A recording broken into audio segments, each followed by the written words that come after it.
Appreciate you. Yeah. No, bro. Appreciate you, man. I appreciate y'all. I don't mind talking, bro. I can talk all day. I already know. You guys did great, man. You guys did great.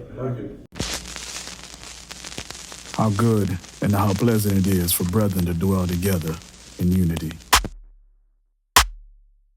357 on my side, homicide in the dark, strike a spark in the room so they know who. East to west, our influence is the influential, mind, body, spiritual. Yeah, we building temples and it's all biblical. 3 knocks, pop your locks, now we in the dough. Welcome us in, now we second to kin, bust a ride up the stairs, meet me on the 3rd floor, go.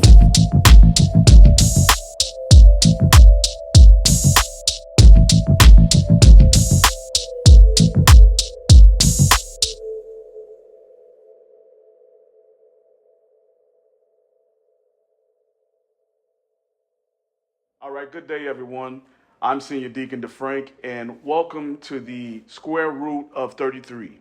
This is a podcast for Masons by Masons. However, we want to give you guys, the inquiring ones, the opportunity to see the man beyond the apron. And speaking of a good man beyond the apron, I am here with a man of many titles. You've gone from past master to grand master to now you're sitting on the consistory as the lieutenant grand commander. Anthony T. Stafford. What can I call you? Anthony. Anthony.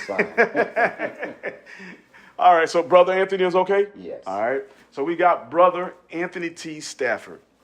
Welcome. Thank you, sir. A pleasure to be here. Man, I am honored for the first episode to star you. And I want to say this to the people out there listening. This is a gentleman. When I got into Masonry 5 years ago, I sat back in a church in Deerfield, and I was in awe. And I sat back and I saw the charismatic side of you, the leadership side of you, and I said, I want to be a Mason like that guy. I want to be a Mason like that guy. And I remember you, I don't know if you remember this, I came up to you afterwards, and I introduced myself as Senior Deacon DeFrank of 275, and you were like, your worshipful master. Yeah. Yes. And so, the man beyond the apron, how long have you been a Mason? This is my 41st year right now. I started when I was 21. I am 61 now, so it's been a minute. I've been in the craft. I'm not gonna do this to you too bad, Okay. but I'm 42 years old. You say you've been a Mason for 41 years. Yes. Man, that's a lot of knowledge. That's a lot of experience. We sometimes think Masonry and our lessons in Masonry trumps life experience. There's no trump for life experience. You bring life experience into Masonry and it helps you understand Masonry better, helps you behavior and attitudes. Life experience is the key learner. And the more you get, the better you do in Masonry. When did you first know you wanted to be a Mason? I am a 4th generation Mason. Great-grandfather, grandfather, and mother. I am the 4th generation. Always been in the family, always been around it. I thought of being nothing else but a Mason if I was going to do an extracurricular activity, organization. I had always wanted to be one. But during the time I came in, you had to be 21 years old and you had to be a member of a church, active member of the church. That has since changed now a little bit. But those were the guidelines, and I've always wanted to be part of the Masonic family based on what I saw my grandfather do, my mother do, and the things that they did within the community and among themselves, the membership, taking care of the membership. And the Stafford men are originally from? Central Florida, around the Leesburg, Fruitland Park area, Wildwood area. How far is that from, what was the movie? The movie with Vin Rames and Don Cheadle. Rosewood. How far is that? That's going to be about 70 miles north up around the Gainesville area. Which is a great movie about, that has some innuendos some about us. Masonic ties. Yes, it is. Yes, it is. And who was the first Stafford that made it down here to South Florida? Me. I am the first one in Palm Beach. I do have an uncle, Homer Stafford, that migrated to Miami when he left Central Florida, but he was not part of the Masonic family. Tell me some of the difficulties you had when you were coming in as a young Mason at 21 into the craft. As a Mason, 21, maybe to even 35, maybe even 40, your voice wasn't really heard. You were required, you went to sessions, grand session. You were pretty much unwritten, required to listen and not speak. You didn't ask questions. Your wishful master, which is usually a seasoned man at that time, asked the questions for you if he so deemed it worthy. But you didn't have a say. You were just a young Mason in the craft. Sit, be quiet, and learn. And that's what I did. I watched the system. I watched the players in the system. I watched the alignments. I learned Prince Hall Masonry from being silent and watching and listening at a lot of things. Do you think that helped you be who you are? Then, yes, okay. That was a sign of the times. The times are different now. Okay. Black men are more outspoken. They are more action-oriented. They do want their ideas put on the table immediately. And my generation is now more receptible to that young man, his ideas, his technology, his, for lack of a better word, his AI. We're more receptive to it now. Then it wasn't that way. They weren't receptive to a better way of doing things. They were traditional. We do it this way. Sit down till you can do it our way. But things are different now. And the only backlash or downfall to that, everybody wants to be the leader immediately until it's time to be the leader. Leadership is not easy. Leadership takes a lot of work, a lot of thought. It keeps you up late at night. It makes you wonder. It makes you learn people, attitudes, behavior. And the younger generation now wants to rush to that without learning their people, their craft, without knowledge of subject. They want to do things that they really aren't ready to do. Some are ready. Some are willing to, I got it. Let me try it. If I fail, tell me where I went wrong. That's a minority of the brothers. Man, 100%. I got some brothers that after their 12-month, 13-month wait, they shoot out and go in a different direction. And I look at them, I'm like, you barely can do the third degree prayer. What you doing, man? They lose sight of Master Mason. You look at the two words, master. That means you mastered your craft. And normally, I think in the jurisdiction of Florida, if it's still in place, you normally have to wait 2 years before you move to an upper house or another house. And that is a good rule. That rule has been set in long before I became a Grand Master, that 2 years before you move.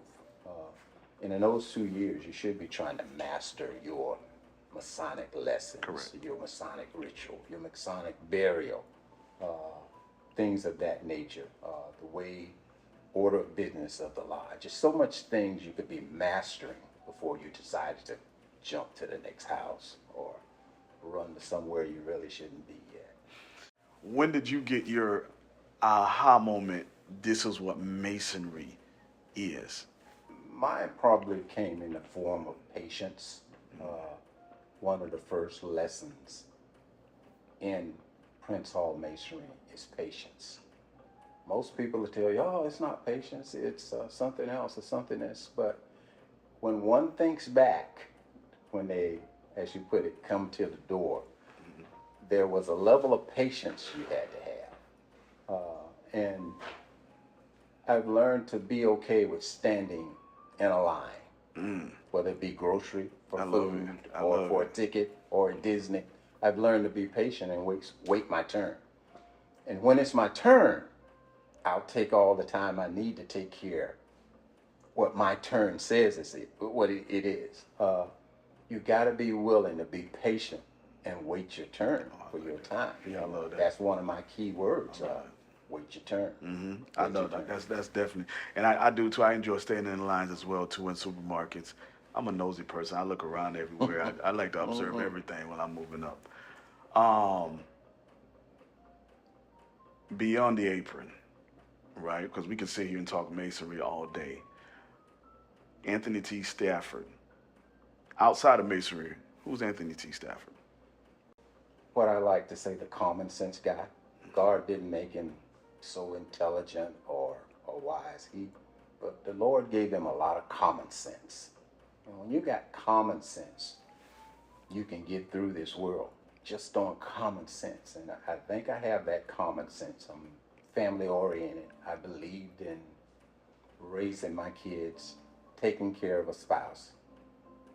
I believed in preparing all that family for the world, the world outside of the home, the jobs, the interaction with other people, the church. It was a big thing. You got to be rooted in the church. I was born and raised in the church. I've always been in the church. Many people think Masonry, Prince Hall Masonry, is a substitute for the church. It's not a substitute for the church. The church is the church. The church is the ultimate organization that all other organizations should set their example by. Right. And I know some churches don't give you that presentation, but the church is the Lord's house, and he expects good stewards over the Lord's house, good shepherds, whatever you want to call it. But that's church.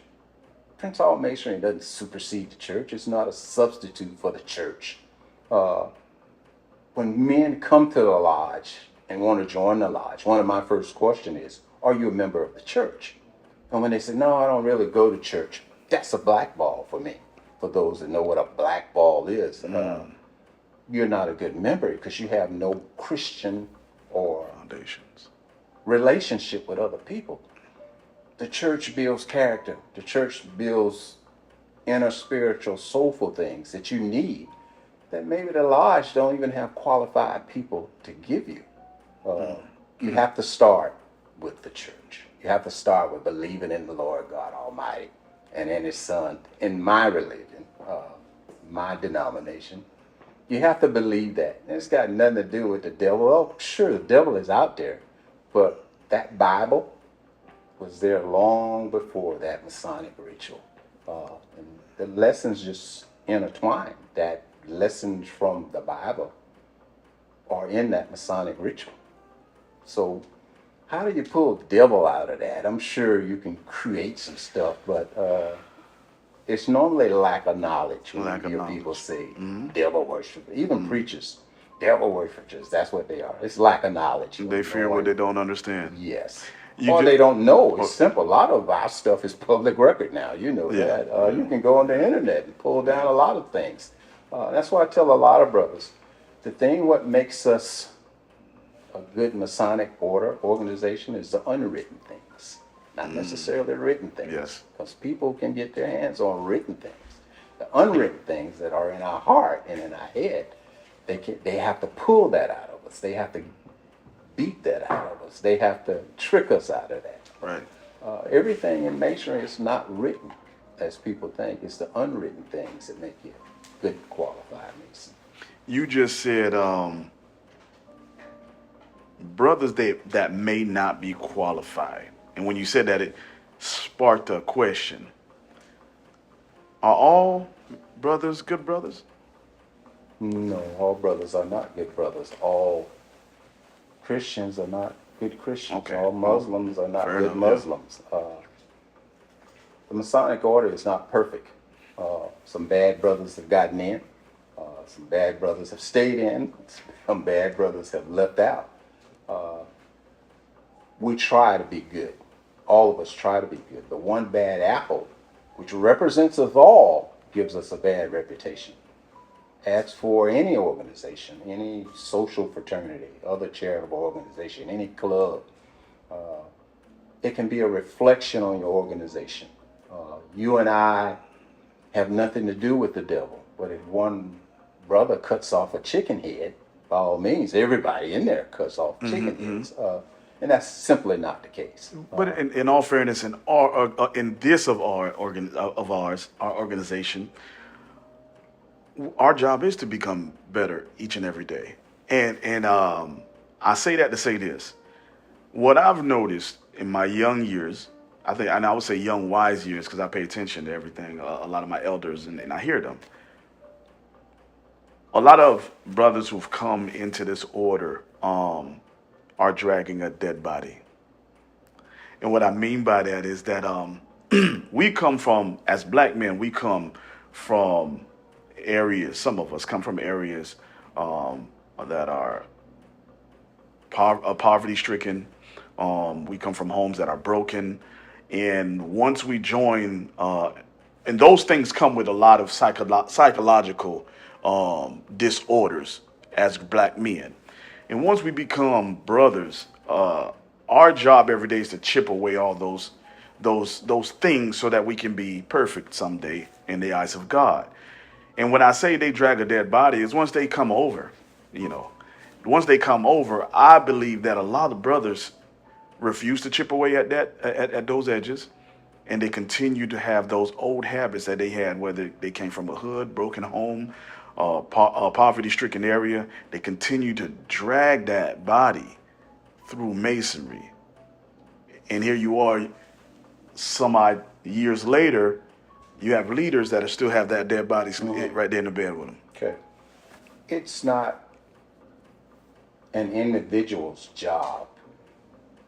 It is and it's not, to explain.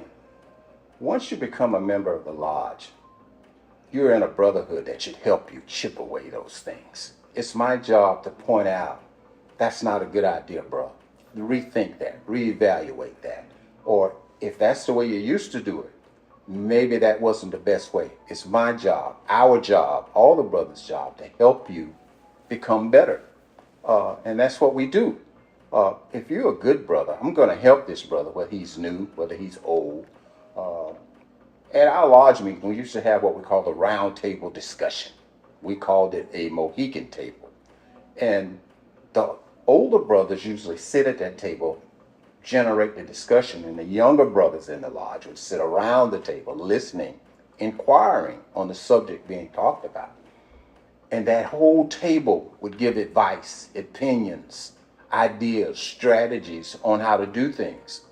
And even myself coming through Mason, I could take those strategies, apply them, especially if they were better than those little things I'm trying to chip away. That's a good idea. Maybe I'll try that. It may work and it may not work, but maybe it's better than what I've been doing. And that's what the brothers do.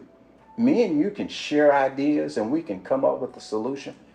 And everybody in the lodge isn't exactly so intelligent or so educated. Some of the brothers have life experience that the educated haven't been through yet. Facts. Okay? And once you put all that in the mixing pot, you have what we call in the lodge is meeting on the level. The intelligent man meets the guy that's less educated. The educated man meets the guy with more life experience.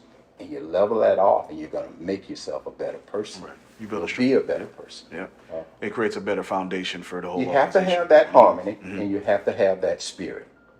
And normally that spirit is generated by the leadership. Yeah, it trickles down. Yes. Definitely does. What was your, I know you're retired now. I'm retired. All right. What was your occupation? I was law enforcement officer. Can you expect, for police department or? I was a Florida state trooper for 12 years. I then moved from being a state trooper to an arson and explosion investigator, in which I excelled to the rank of lieutenant of detectives as an arson and explosion investigator. So I am a 32-year retired law enforcement officer. I'm very pro law enforcement. The law, I think, keeps the order of the land. Some say justice is blind. Everybody knows she sometimes peeks under her blindfold at times. So, but I'm very pro law enforcement. Yes. I wanted to stay on that because I want to transition into worldly things. This podcast, what we want to do is also talk about some worldly things that might be a little bit controversial, a little bit conspiracy, but I definitely, each guest to me is going to have something that they can contribute to it and are going to be have the credit to do so. Okay. So since you're in law enforcement, I wanted to talk about things that have been going on in the world, and I wanted to start with the what was it, United Healthcare CEO being murdered in broad daylight in New York City. Now, I talked to my father-in-law, who's a homicide detective, and I was just baffled. I think it happened December 4th. He didn't get caught till December 9th in Pennsylvania.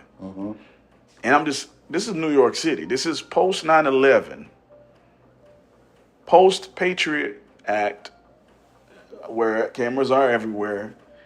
And he was able to make it out of there and still be on the streets. So, are you familiar with that story? I am familiar with it. And you're talking big city, millions and millions of people. Then you're talking the media involved, which we skip over a lot of things when it comes to these type of actions. If you don't know the real procedure or timeline, the way these things go on, it takes time to get intelligence. It takes time to get information. It takes time to activate detectives. It takes time to pull down camera footage. All this takes time in the process when you're dealing with a crime. And don't get it mistaken. The media will skip over the crime part and start feeling sorry for the person that did it, or they forget about the victim. That particular story, this is a crime, and you're talking about allegedly premeditated murder, which is against the law of the land. You're talking about premeditated murder, which means you planned it. You went over and over on how you were going to do it. Murder is murder, whether it's first degree, second degree, third degree, and premeditated murder, which should be first degree, even in New York. That's an issue. That's a problem. To catch this guy in a matter of 5 days, big as New York is, catch him, you have done something. There's so many places you can hide and just be still that police departments, other law enforcement won't find you. But to find somebody in a matter of 5 days, that's doing something. That's the system working itself. So I'm not giving too much credit. I didn't give the good credit. No, I got it. That's working, I brother. To track down a criminal. But it's a crime. It's murder, man. And even the Bible says, "Thou shalt not kill." Of course. But it's premeditated murder, and that's big. And okay, New York City. I'm just LL Cool J, bad meaning good, good meaning bad, and then you said the media, right? I'm bringing all this together to say this Luigi character, the accused murderer, is now being glorified as this pretty boy, this hero in a sense, because he came to I guess justice for healthcare. People who suffered through the hands of healthcare. How do you feel about that as a law enforcement that did that good job of hunting this man down, and now the media and all social media are painting Mr. Luigi to be this hero? In law enforcement, we have a unwritten saying. The media can help you or they can hurt you. And glorifying someone that has committed a crime, and maybe even the current sign of the times says that criminals can do something and it'll be okay based on the sign of the times. This is the media is a bear too. The media can put you in a light that you're good or you're bad, even though you've done bad things. This was not a good thing based on the evidence I saw on TV, in my opinion, on how he did it, when he did it. The healthcare system is a monster. Insurance is a monster, and it can give you ill feelings about those that work in it. But I can assure you, the death of the CEO, no matter how awful it is, it's not going to change the healthcare system. No. Healthcare system continues to march, no matter who's in it, who's in charge. It's going to march. And the killing of the CEO, how tragic it is, doesn't change the system itself. That system is in place. That system is designed to make money and spend less money. Mm-hmm. That's what insurance does, whether it's car insurance, health insurance. And insurance collects in and pays out less. That's their job. That's what they're there for. And sometimes it drives us, if this was a personal case, sometimes it drives us to do criminal things, bad things, things that's not nice to the people that work in that system. But it doesn't change the system itself. Yeah. The system's going to stay the same. Healthcare is really, really a huge monster. I know. Before we started filming, I was telling you how, I'm a football coach, 15 years, and I talk to some of these coaches. I like, look, insurance is so big that even in the sports world, they've infiltrated because the owners borrow money from the insurance companies to build stadiums. And when the owners can't pay their debt, then you have MetLife Stadium. They own the stadium now, right? Real quick, I've been in a lot of speeches. I've been a part of houses that you're in as well, too, to hear you speak. And you always love to end with inspirational information to the brothers. And one thing that you've been on since last year is your story with prostate cancer and surviving it. And I wanted to, first of all, to tell your story, and then let us know how your experience has been with healthcare, with the healthcare system. In 2022, I was diagnosed with prostate cancer. January 2023, I did have a full prostatectomy, removed the cancer. Thus far, no cancer has returned. My experience with the healthcare, which again was United Healthcare, I had no issues. I paid a deductible, minimal deductible, had my surgery, follow-up visits, excellent care. Advent Healthcare in Orlando. Excellent care. I had no issues with insurance. My children, when they were growing up, one had open heart surgery, one had some other cosmetic navel surgery. I had no issues with insurance. I'm not one of the ones to say insurance is a problem. Is insurance expensive? Yes. Can customer service be better in insurance? Yes. Sometimes they make you feel like you're the problem and they're not the problem. Yes, all that can happen. My health insurance and my experience has never made me want to kill anybody. It's a matter of going through the steps, guidelines, and procedures.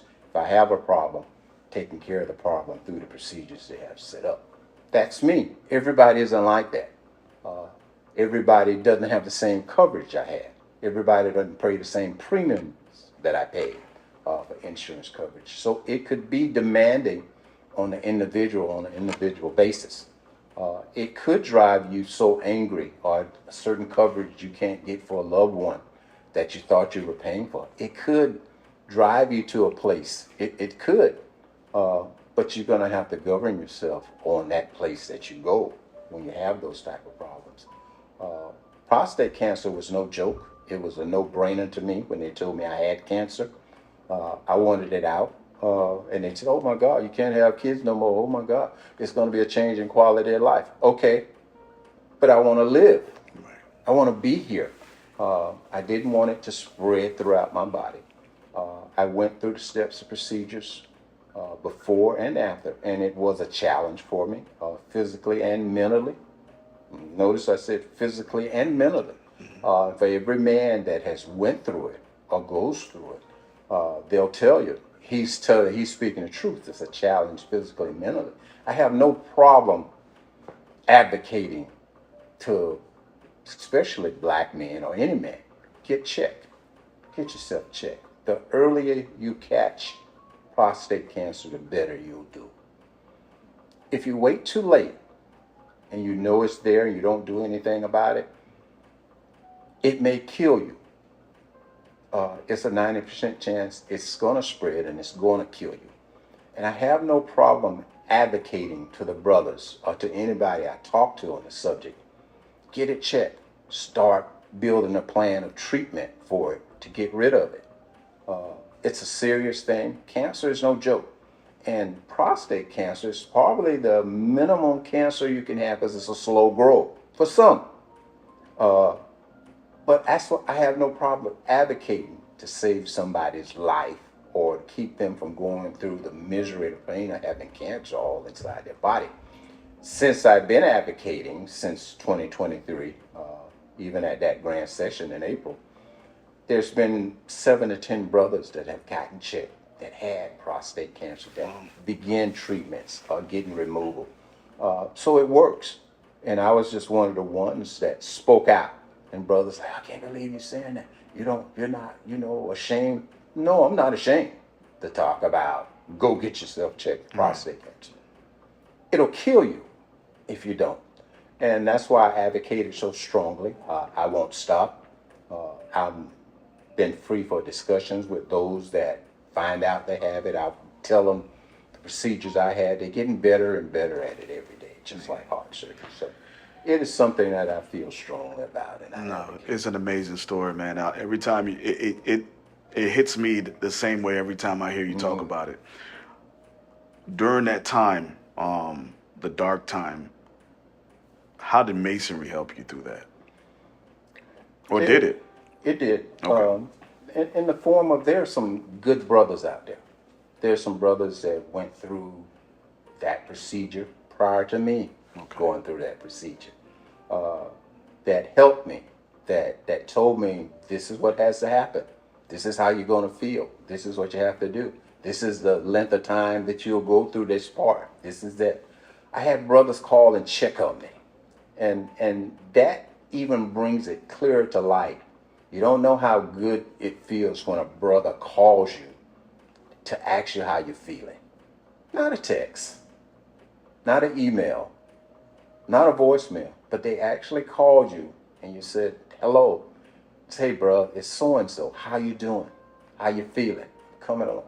That makes you feel good. That makes you want to go further. Is that some of those unwritten things?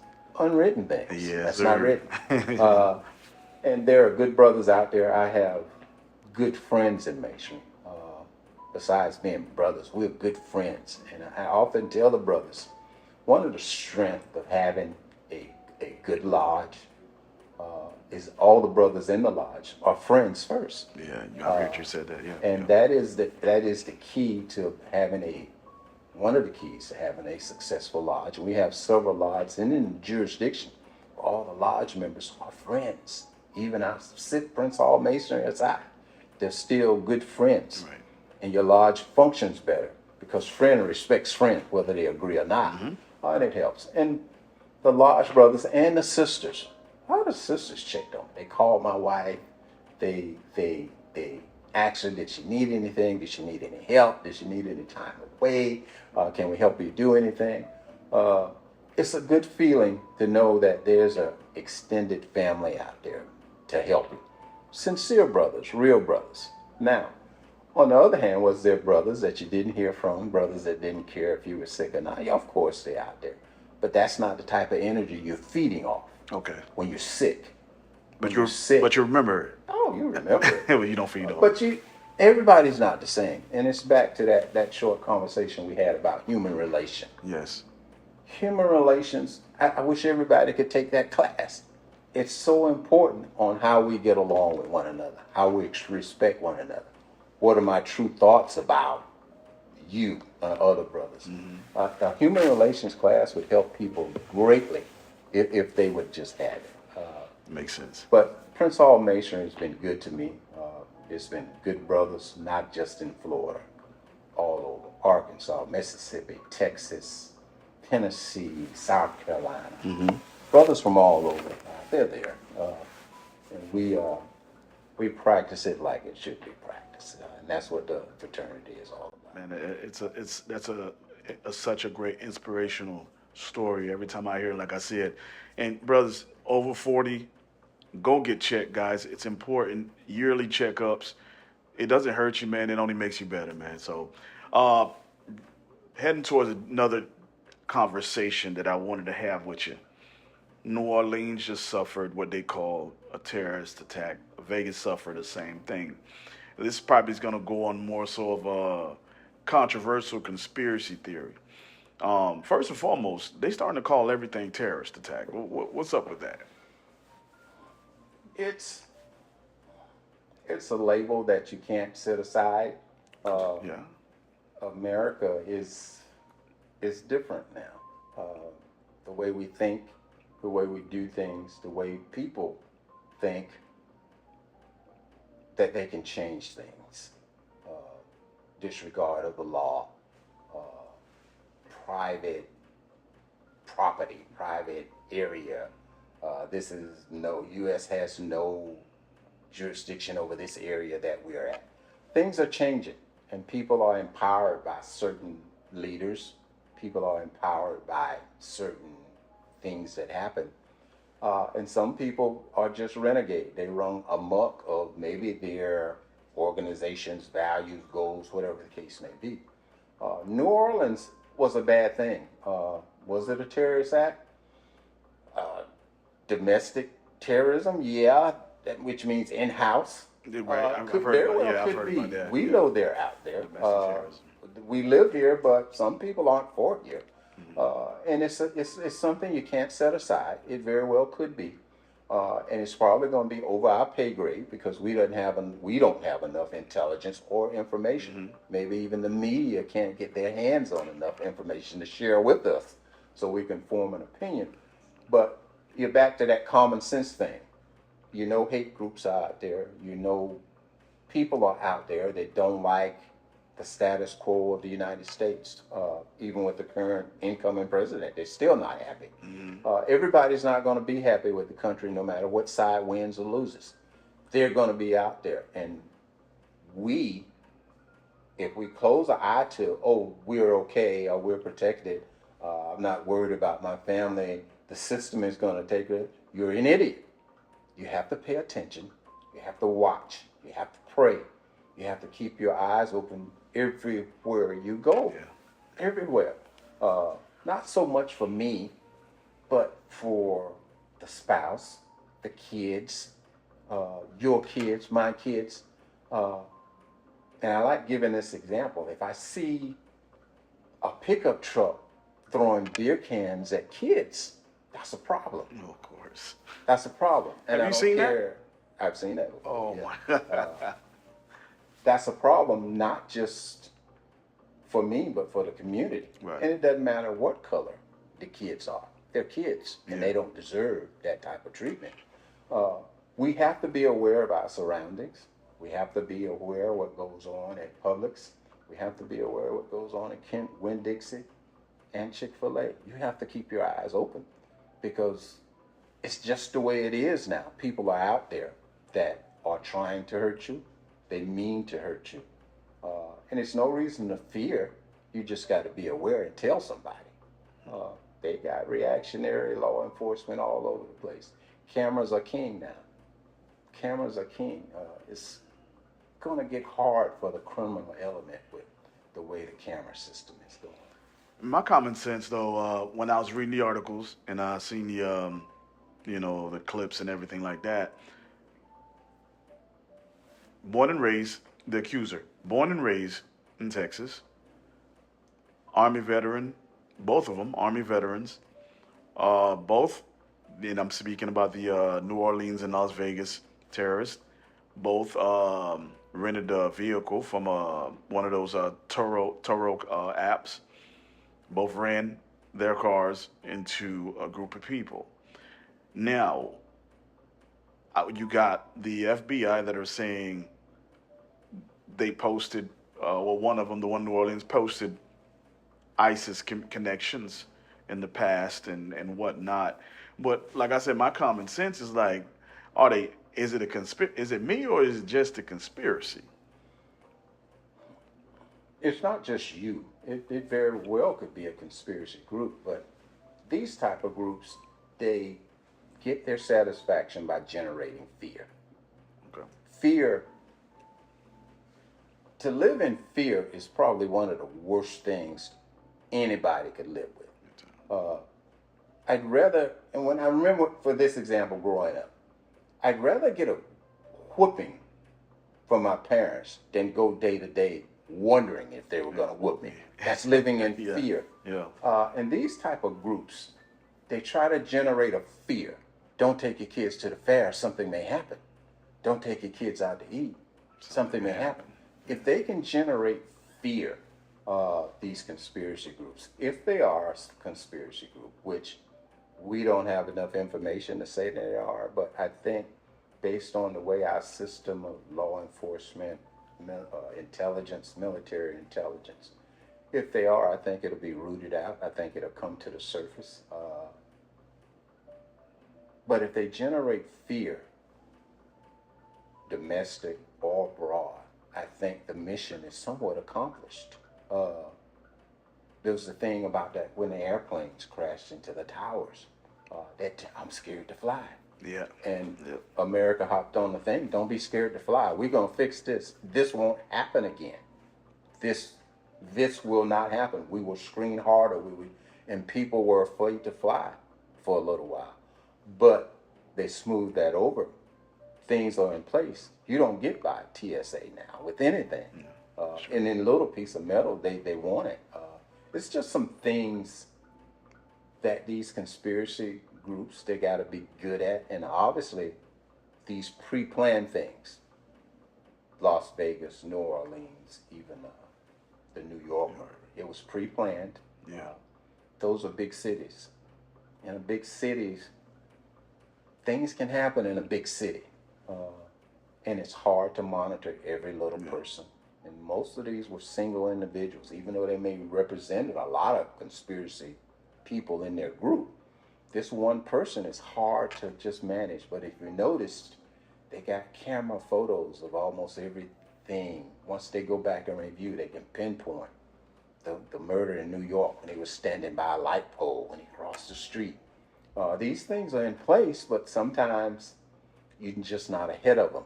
You're behind them, and you're coming up from the rear trying to put it all together. They're there, and we would be silly not to think they aren't there. But I have confidence, believe me, in the system that they're doing everything to stop them, infiltrate them, stomp them out, cut them off from doing what they do. Now, one of the things that stood out was comparison of them being in U.S. Army, and I wanted to not piggyback off of it, but transition to you're also a U.S. veteran as well, right? Mm-hmm. Army? Army, yes, combat engineer. How many years?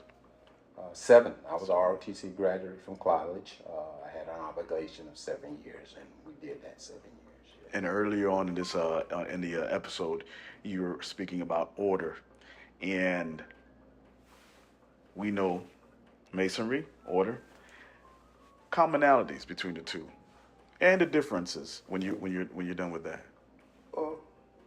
The discipline is there. The order is there. The willingness to take orders, the willingness to do what you're supposed to do. That's similar. Okay. When you're in the military, though, that's not a volunteer organization. Gotcha. You hear me? Well, that's your job. You volunteered to go to when You signed volunteer to go, but you're getting paid to be after there. that. Yeah, after you're getting that. Gotcha. fed to be there. Mm-hmm. They provide everything for you to do your job. Our fraternity is a volunteer organization. I don't like when brothers say that. However, it is. I get it. You buy your suits, you pay for your hotels, you pay for your gas. It's very few of us in Prince Hall Masonry that don't have to pay something. Very few of us. Most of the brothers pay their own way through something that they love to do. Right. They voluntarily pay. They pay 6 nights of hotels at $179 a night. Because They don't have to. Mm-hmm. They pay it because they want to. I'm here. This is what I do. And that's what it was for myself, the Grandmaster, and other officers.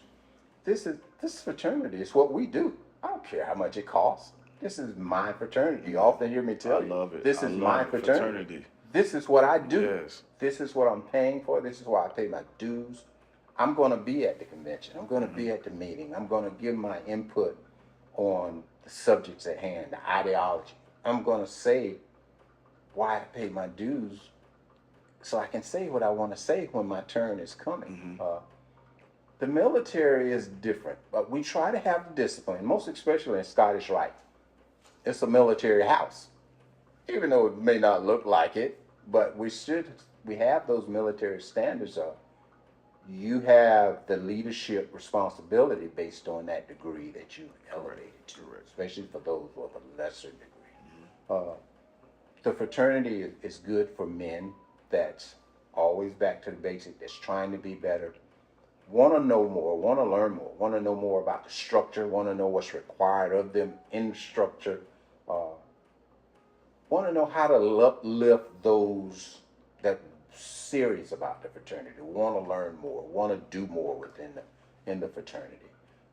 And always keep in mind, it is a fraternity, a charitable fraternity. And I'm often asked the question, well, what's the difference in the Masons and the Greek fraternities? You know, I'm a Greek fraternity. I'm Omega Psi Phi. One is social and one is charitable. And I add a little bit more to it. One is more collegiate and one is more grown men. Okay? Most of the time in your social collegiate, which they are graduate chapters, those are educated men. They have a college degree, most of them.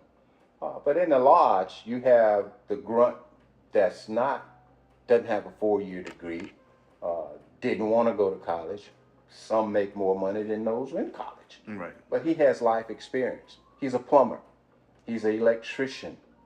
Carpenter. Yeah. He's a carpenter. He's a truck driver. He has life experience, which he has been in the world doing things while we were in college. Sitting in the class. He's been in the military, maybe even war, while we were in college. Mm-hmm. And now out of college with our so-called high-dollar jobs, he's worked his way up through the system. And that's the difference between the two. The military is good training, and I honestly say a military Mason is probably a better Mason than a civilian Mason. Military Mason has the discipline. He has the order. He knows how to follow orders. He knows how to carry out orders. He knows leadership skills because he's trained in them every day. Right. When you're getting a guy in the civilian world, has never led men, has never made a public presentation before anybody, and it makes a difference in your lodges, and especially locally. By the time you get to that grand level or state level, you're required to have certain skills. Definitely. Because one of the things that I admire about you is your speeches, right? Like I told you before we filmed, you have a certain tempo and that goes along with your. And when I mean tempo, it's just the beat. Your beats are superb. You know what I mean? Like, because you go from icebreaker joke that has the room falling out, then the next beat is the business at hand, and then the last beat is something very inspirational and profound. Is that something that the military helps you with? Yes and no. I was only in the military from ROTC in college, 7 years. The training they give you is intense, and you have to learn certain things, not only for promotion, but to interact with your duties in the military. On the other side, you have to know your people. In Prince Hall Masonry, I've been around a long time, 40 years. I know the people up in it. Sometimes you see the same people just at a younger age. Sometimes you see the older, experienced people just at another age, another time. You got to know your people. And I told you, you have to be a spirit. You can't stand up there and just try to entertain people or scare people and sit down. You got to make people feel you. Yeah. You got to show them that I'm sincere about my fraternity. I love this fraternity, and I'm going to be here whether it's good, bad, or indifferent. And you try to generate that spirit to not only those around you, most especially your officers if you're a leader, but you want to generate that all the way to the youngest brother that his first time at Grand Session. You want him to feel you. You want him to say, you know, this is where I want to be. I want to be maybe like him. I want to be a leader like him. I want to be able to speak like him. I want to be able to get across to people like him. And if that's the impression I can give to make the fraternity better, especially to a young brother that's just getting in, it'll make the fraternity ongoing, last longer. Because he'll be, for lack of a better position, he'll be the next Grandmaster soon. You know, if you can impress on him on things that are good, and that's what you want to do. Mm-hmm. And I'm not going to get up there and complain or say things derogatory. The fraternity should have did that, should have done this. I'm going to bring the positive out front.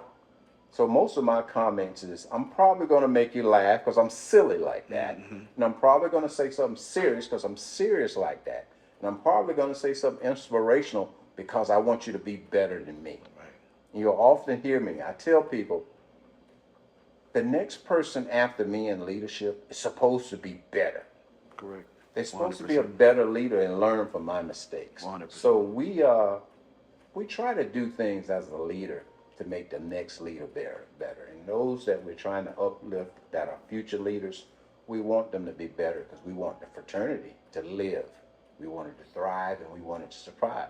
We want it to be better for brothers like yourself that's upcoming, that's soon enough going to say, I want the next level. If that level is district deputy, if that level is grand instructor, if that level is grand lecturer, we want you to say, I'm ready. I've studied my craft. I've mastered my craft. I'm moving up because I got something to say that might help somebody in our fraternity. And that's where we want you to be. Big facts, big facts. All right, so we've heard the man beyond the apron. Masonry. We heard your career. I want the people to have an understanding of what fuels you. And I asked you to bring a book of literature that helped you, and you brought it here, and I want you to talk to the people and tell them a little bit about the book and what it did for you. This book is called The Spiritual Man, and it's written by the author. His name is Watchman Nee, and he is a Chinese man that was in prison, came out of prison, inspired by God, moved from Buddhism to Christianity, believed in the Lord Jesus Christ. And this book contains 3 volumes of his writings. And the main topic in this book is spirit, body, and soul. And he talks about how your spirit, body, and soul relates to the Lord, to God, to Jesus Christ. He talks about initiative. He talks about being passive. He talks about conscience. He talks about intuition. He talks about the spirit, how the spirit should move in you. And one of the good examples, one of the most profound examples to me was, do you really have the spirit? As long as the drum is beating in the church, you're gyrating and you're jumping and you're moving. As soon as the drum stops, you stop. Yeah. That's not the spirit of the Lord. If your spirit moved by the beating of a drum, that's not truly the spirit of the Lord. You're moving to the music, the beat of the drum. Right. That's not how the spirit of the Lord works. And this book was so profound. It was introduced to me in church in Bible study. We took on this book, and it's not an easy read, but it's a good read. Once you get understanding, the book becomes easy. And it was so profound to me when it came to my spiritual growth, how I interact with other people, how I perceive things when it comes to the heavenly realm, what God wants for me to do, how God wants me to look at things. And this author brought it out of me in such a good book. And one would think, oh, that book must cost a fortune. This book was $15. And it's one of the best reads that I've ever had. And for those that like to read, you're going to enjoy this book tremendously. If you don't like to read, it's going to be a hard read for you. You may have to read it twice. Or get the audio. Or get the audio, if it's out there. Yeah. But it is a good book, profound book. It covers love. It covers how you feel about sickness. He covers all those topics in a godly way, and it is presented in this book to help you understand how you should be looking at these things as it pertains to God. And after reading it twice, it hits you. It starts soaking in. You start to understand, maybe, just maybe I did something wrong. It's the way God is telling you, slow down a little bit, speed up a little bit, do something different. And it talks about the mind and how you think about godly things. And it's a good read, it's a good write, and I would recommend it to anybody. And I do, all the time. All right, so Spiritual Man from The Watchman, Nee. Pick it up, guys, if you want some life-changing experiences. Definitely recommended by Anthony T. Stafford. All right. Brother, it was a pleasure, man. It was a great conversation. You know we can talk for days if we tried hard enough. It has been my honor to be here with you. I'm glad I could hopefully come on and say something that would be good or inspirational to somebody. Thank you for doing what you're doing. We need more of this. Appreciate you. More people around like you doing this. Thank you for what you do. Thank you. Thank you. Thank you. Sir. All right, everyone. That's Brother Anthony T. Stafford. I'm Senior Deacon DeFrank. And guys, this is the square root of 33. So mote it be.